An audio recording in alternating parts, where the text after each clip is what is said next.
FII की selling के बारे में। काफ़ी लोग कहते हैं FII सेल कर रहे हैं तो क्या है, वो तो सभी इमर्जिंग मार्केट में कर रहे हैं। तो ये सारे फैक्टर्स एक साथ क्राइसिस को क्रिएट किया है। बड़े बैंक्स तो चले नहीं, लेकिन बाकी बैंक्स स्ट्रगल क्यों कर रहे हैं? क्योंकि अगर फाइनेंशियल सिस्टम में प्रॉब्लम्स हैं तो कोई भी नर्वस होगा। हर कोई बहुत रोज़ी पिक्चर पोर्ट्रे करता है और ये बताने की कोशिश करता है कि ये तो बहुत आसान है, 10 में से 4-5 स्टॉक पकड़ लो, मार्केट में रिस्क ज़्यादा हैं and 95% people lose money, that's a reality.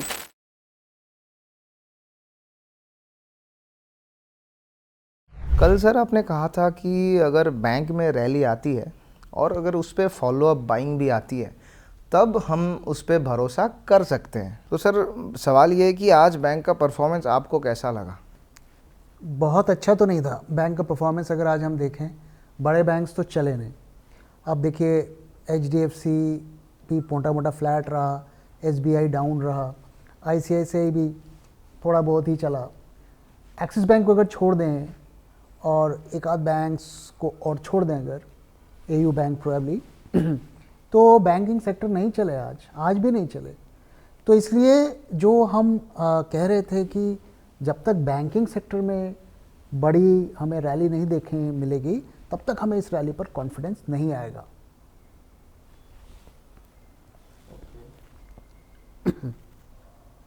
तो सर एक बात बताइए कि ये एक्सिस बैंक क्यों चला आज और बाकी बैंक्स क्यों नहीं चले? देखिए, एक्सिस बैंक का अपना अलग रीज़न है चलने का। अगर आप देखें तो पिछले महीने काफ़ी गिरावट हुई एक्सिस बैंक में, और उसके बाद वही मुझे लगता है बैंकिंग सेक्टर में बड़े बैंक्स में अगर हम देखें तो ज़्यादा आउट परफॉर्म किया। उसका रीज़न ये है कि एक्सिस बैंक जो है अपने NBFC आर्म को डाइवेस्ट कर रहा है, बेच रहा है, सेल ऑफ कर रहे हैं। तो करीब $1 बिलियन के आसपास उसकी वैल्यूएशंस हैं। तो ऑब्वियसली उसका एक जो है कैश उनके पास आएगा, यही इसका इस बैंक का ट्रिगर है। लेकिन बाकी बैंक्स स्ट्रगल क्यों कर रहे हैं? क्योंकि जो लिक्विडिटी की प्रॉब्लम्स हमने बात की थी वो अभी तक पूरी तरीके से रिजॉल्व नहीं हुई है।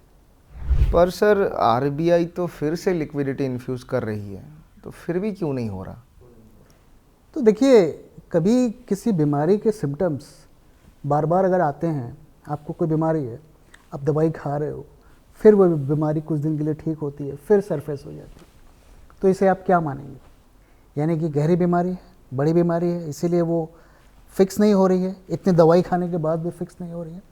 तो ये एक चिंता की बात है। अब देखिए, नवंबर तक सब कुछ ठीक था।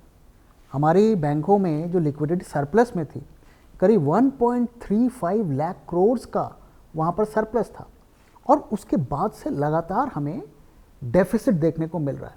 तो दिसंबर में आते ही वो लिक्विडिटी आपकी घट के 0.65 लाख करोड़ हो गई। इसके बाद वो 0.65 लाख से बढ़कर करीब 2 लाख करोड़ हो गई। उसके बाद नेक्स्ट मंथ में अगर हम बात करें तो 1.5 लाख करोड़ हो गई, और अब मार्च में आके हम करीब 1 लाख करोड़ का डेफिसिट है। और कोई ना कोई मतलब सिचुएशन इतनी नाजुक है कि कुछ भी होता है तो उसकी वजह से डेफिसिट आ जाता है। अब मार्च के महीने में ये ज़्यादा अलार्मिंग क्यों है? जैसा कि मैंने कल के वीडियो में बताया कि टैक्सेस इस महीने हर कोई टैक्स देता है, टैक्स आउट गो काफ़ी होता है, और GST के पेमेंट्स होते हैं। तो इन सब की वजह से जो है वहाँ पर, और साथ ही हमने कोम की भी बात की कि कैसे उसने भी लिक्विडिटी को इम्पैक्ट किया है। तो लिक्विडिटी की जो प्रॉब्लम है पिछले कई महीनों से बार बार उभर कर हमारे सामने आ रही है, और इसलिए बैंकों को लेकर लोग थोड़े चिंता में हैं। हाँ सर, ये लिक्विडिटी के प्रॉब्लम के बारे में कुछ बताइए कि ये प्रॉब्लम आई कैसे और इसका कोई परमानेंट सॉल्यूशन है क्या? काफ़ी सारे फैक्टर्स हैं।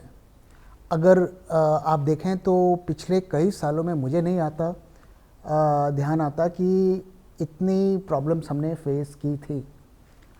अगर आप पिछले 1-1.5 साल में देखें तो क्या हुआ, बैंकों ने खूब लोन बांटे, और भाई ऑब्वियसली वो कोविड से उबर रहे थे, उनको अपना धंधा बढ़ाना था, नई टेक्नोलॉजी आ गई, ऐप्स आ गए, तो जमकर उन्होंने लोन बांटे।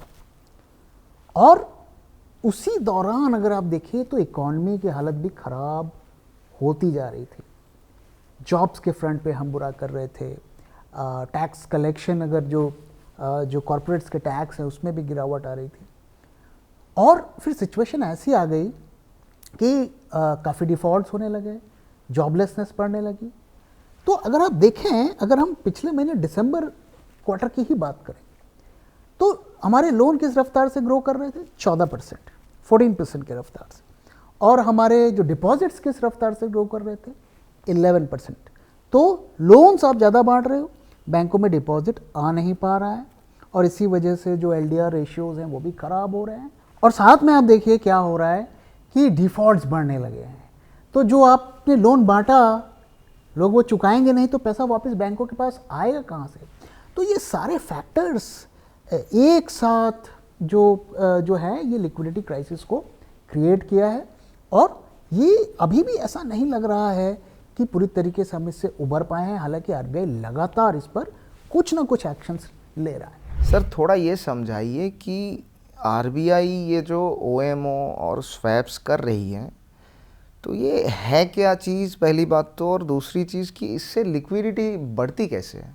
ओके, तो अगर आप देखिए तो अभी फरवरी में RBI ने दोनों ऑपरेशंस किए थे, OMO भी किया था और डॉलर रुपी स्वैप भी किया था, जिसने फ्रेश लिक्विडिटी इन्फ्यूज़ किया था।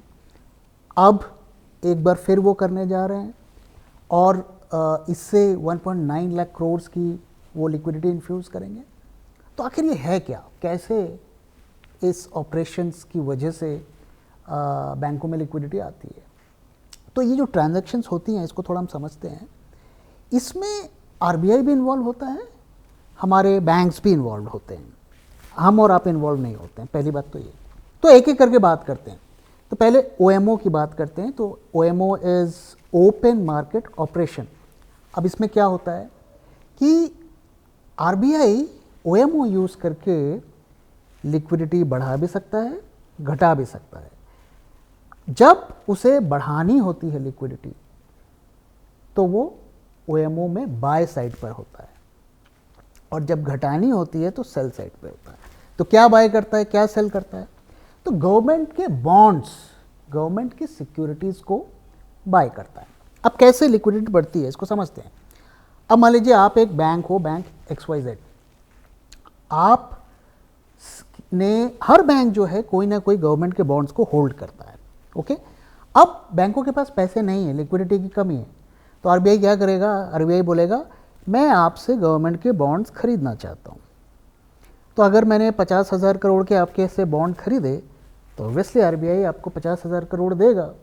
तो आपने मुझे बॉन्ड दिया, मैंने आपको पैसे दिए, तो आपके बैंक में पैसे आ गए। अब जब मुझे आपसे लिक्विडिटी सक करनी हो कि नहीं जी बहुत महंगाई बढ़ रही है, मुझे तो लिक्विडिटी सक करनी है, तो मैं फिर गवर्नमेंट सिक्योरिटीज़ को आपको बेचूंगा। आप सिक्योरिटीज़ रख लोगे, पैसे मुझे दे दोगे, तो सिस्टम से पैसे कम हो जाएंगे। तो ये एक सिंपल ऑपरेशन होता है। अगर हम इसको इस तरह से देखें, हालांकि इतना सिंपल भी नहीं होता है, लेकिन मोटा मोटा यही है। तो OMO से आपने बैंकों में रुपीज़ जो है ज़्यादा की सप्लाई कर दी, अब बैंकों के हाथ में रुपीज़ आ गया।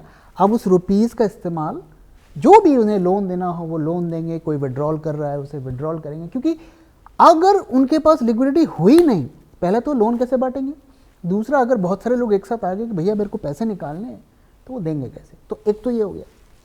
अब दूसरी चीज़ को समझते हैं, स्वैप्स। तो स्वैप्स भी डेरिवेटिव्स एक तरीके के होते हैं और it's basically a barter system, it's a exchange system. जैसे होता है ना भाई, हम और आप, मैं तुम्हें 1 किलो राइस दे रहा हूँ, आप मुझे 2 लीटर दूध दे दो, समथिंग ऑफ दैट सॉर्ट। तो RBI अभी क्या कर रहा है, वो $10 बिलियन के डॉलर रूपी स्वैप्स कर रहा है। अब ये कैसे लिक्विडिटी इन्फ्यूज़ करेगा? तो जो बैंक्स होते हैं, हमें पता है कि उनके पास डॉलर्स होते हैं। कैसे डॉलर्स होते हैं? कि जो NRIs होते हैं वो अकाउंट खोलते हैं, NRE, NRO, कई तरीके के अकाउंट्स होते हैं। तो वो बैंक्स में डॉलर, मान लीजिए आपका कोई रिश्तेदार बाहर रहता है तो वो यहाँ पर अकाउंट खोल सकता है और वो वहाँ से डॉलर्स भेजेगा, बैंक के पास डॉलर्स आएंगे। तो हर बैंक के पास डॉलर के रिजर्व होते हैं। अब स्वैप का मतलब होता है RBI और बैंक के बीच में स्वैप का एग्रीमेंट है। तो क्या होगा इसका नतीजा कि बैंक से RBI डॉलर लेगा और RBI बदले में उनको रुपी देगा। एक तरीके से उनके डॉलर को कन्वर्ट करके रुपी में दे दिया, तो उनके पास रुपये आ गए। क्योंकि बैंकों के पास कितने भी डॉलर हो जाएं, उनसे उनकी काम तो चलेगा नहीं।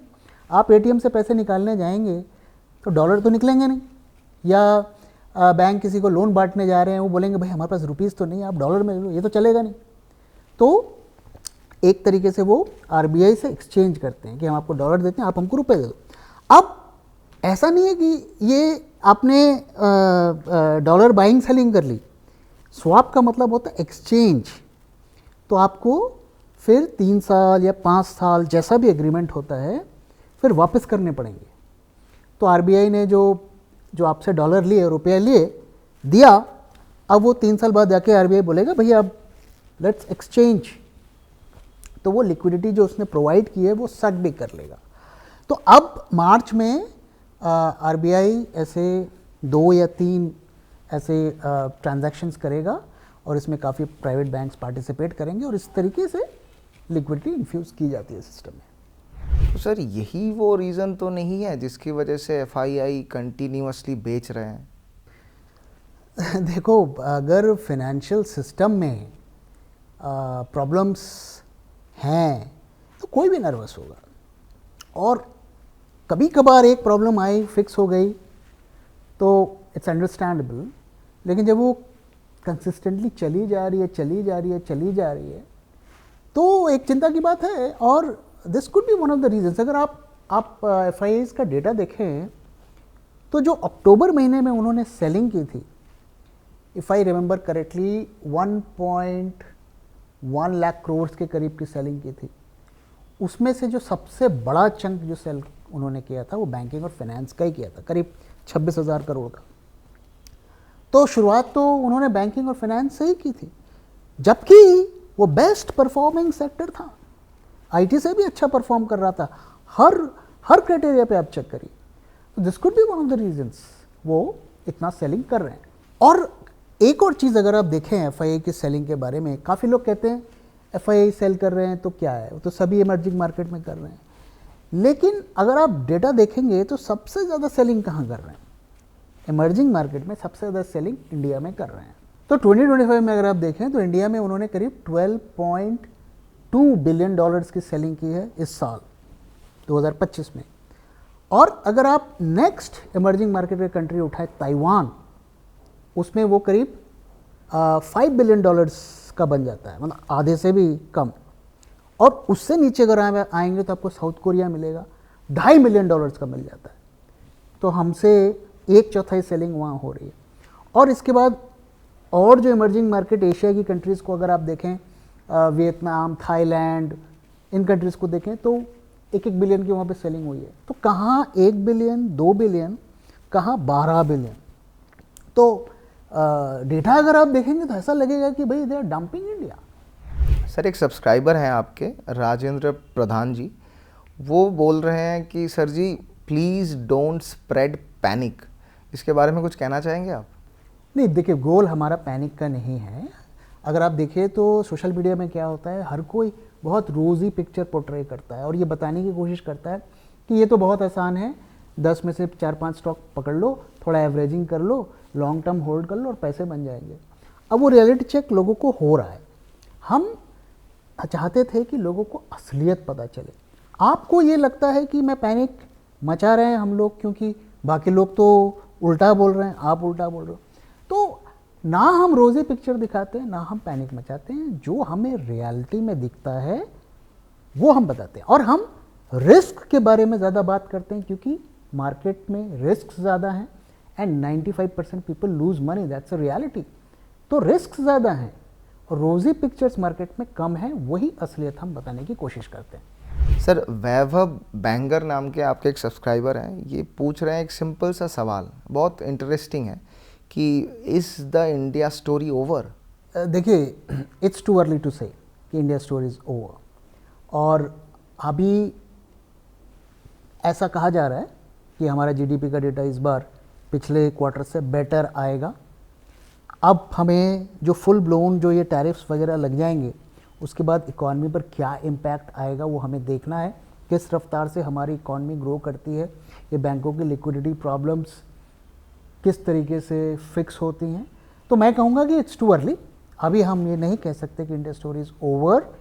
और जब इंडिया के मार्केट्स में अच्छा डीप करेक्शन हो जाएगा तो एफआईआईज दोबारा आएंगे, लेकिन वो कितने नीचे आएंगे अगर हमें ये जानना है तो हम चाइनीज़ मार्केट को देखिए, कितनी गिरावट होने के बाद उसमें वो आए, क्योंकि तब उन्हें नज़र आया कि नहीं अब हमें वैल्यू नज़र आ रही है।